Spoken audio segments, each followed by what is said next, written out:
Hello అండి. ఎలా ఉన్నారు? ఈరోజైతే నేను ఎంతో టేస్టీ అయిన రవ్వ లడ్డు ఎలా చేయాలో చూపిస్తాను. చాలా చాలా ఈజీగా చేసేయొచ్చు కదా! రవ్వ లడ్డు అంటే చాలా ఇన్‌స్టెంట్‌గా కూడా చేసేయొచ్చు. పిల్లలకి సమ్మర్ హాలిడేస్‌లో ఏదో ఒక స్వీట్ అయితే ఉండాలి కదా! అందుకని నేను ఈ రవ్వ లడ్డు అయితే చేశానండి. చాలా హెల్తీగా కూడా చేశాను. కొంచెం ఎక్కువ డ్రై ఫ్రూట్స్ ఏసి చాలామందైతే ఒక జీడిపప్పు యాడ్ చేస్తారు, కిస్మిస్. అంతే నేనింకా 2, 3 డ్రై ఫ్రూట్స్ కూడా యాడ్ చేశానండి. అవి యాడ్ చేయడం వల్ల పిల్లలకి కొంచెం హెల్తీగా కూడా ఉంటుంది కదా! డైరెక్ట్‌గా అయితే డ్రై ఫ్రూట్స్ పిల్లలు తినరు. అందుకనే నేను ఇలా ట్రై చేశాను.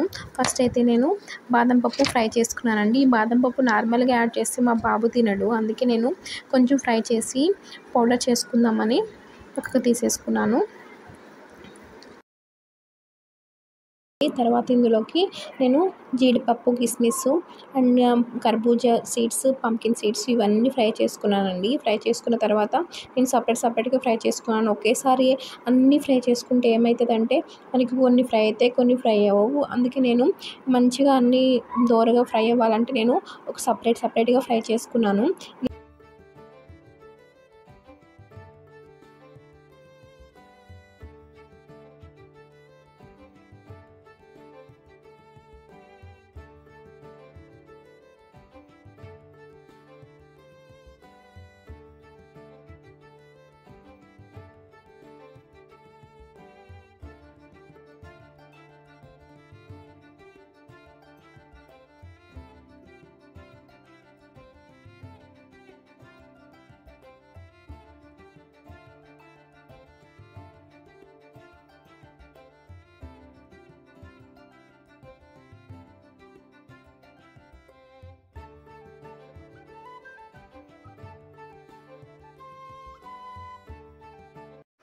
అదే ప్యాన్లో నేనైతే 2 పెద్ద గ్లాస్ తోటి 2 గ్లాసెస్ అయితే బొంబాయి రవ్వ తీసుకున్నానండి. ఇదైతే చక్కగా లైట్ గోల్డెన్ కలర్ వచ్చేంత వరకు ఫ్రై చేసుకోవాలి. ఇది లో ఫ్లేమ్లో చేసుకోవాలండి. మాడిపోతే టేస్ట్ అంతా మారిపోతుంది. ఈ మనం ఫ్రై చేసుకున్న దాన్ని బట్టే రవ్వ లడ్డు టేస్ట్ అనేది ఆధారపడుతుందండి. తర్వాత మనము షుగర్ కూడా 2 గ్లాసెస్కి 1½ గ్లాస్ అయితే షుగర్ యాడ్ చేసుకున్నాను.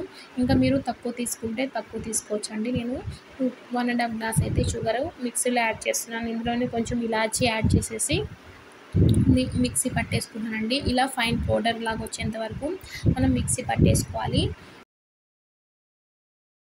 రవ్వ అయితే గోల్డెన్ కలర్ వచ్చేసిందండి. ఇలా ఫ్రై చేసుకున్న తర్వాత అదే ప్యాన్లో కొంచెం నెయ్యి వేసేసుకుని కొబ్బరి అయితే ఒక కప్ వేసుకున్నానండి. ఇది పచ్చి కొబ్బరి అయినా వేసుకోవచ్చు, ఎండు కొబ్బరి అయినా వేసుకోవచ్చు. పచ్చి కొబ్బరి అయితే మనకైతే ఎక్కువ రోజులు రవ్వ లడ్డూలు ఉండవండి, ఊరికే పాడైపోతాయి. నేనైతే ఎండు కొబ్బరి కొంచెం మిక్సీ పెట్టేసుకుని తురుముకొన్నా వేసుకోవచ్చు, నేనైతే మిక్సీ పట్టేసుకున్నాను. ఇలా గోల్డెన్ కలర్ వచ్చేంత వరకు ఫ్రై చేసుకోవాలి కొబ్బరి.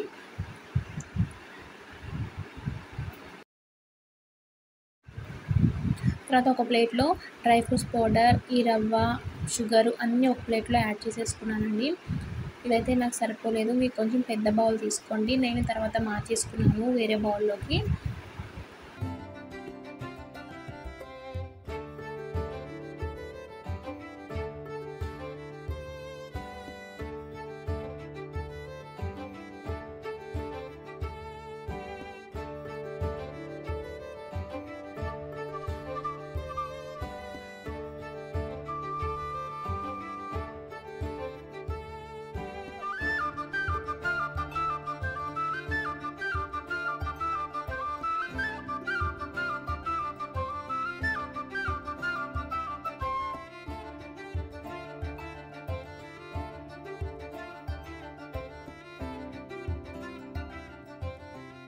ఇలా ఈ మిక్స్చర్ని ఈవెన్గా స్ప్రెడ్ చేసుకుంటూ నిదానంగా కొంచెం చల్లార్చిన పాలను యాడ్ చేసుకోవాలి. ఇలా కొంచెం పాలను యాడ్ చేసుకుంటూ లడ్డూలాగా చేసేసుకోవాలండి. అంతేనండి, చాలా ఈజీ ప్రాసెస్లో రవ్వ లడ్డూల్ని త్వరగా ఒక ½ అన్ అవర్లో చేసేసుకోవచ్చు. లడ్డూలు చేసేటప్పుడే కొంచెం టైం పడుతుంది అంతే. కొంచెం వేడిగా ఉన్నప్పుడే చేసుకుంటే మనకి లడ్డూలు మంచిగా వచ్చేస్తాయి. ఇలా చేసేసుకోవాలండి. ఈ వీడియో కనుక మీకు నచ్చితే లైక్ చేయండి, షేర్ చేయండి. Please support me. Don't forget to share to your friends and family. Thanks for watching. Bye.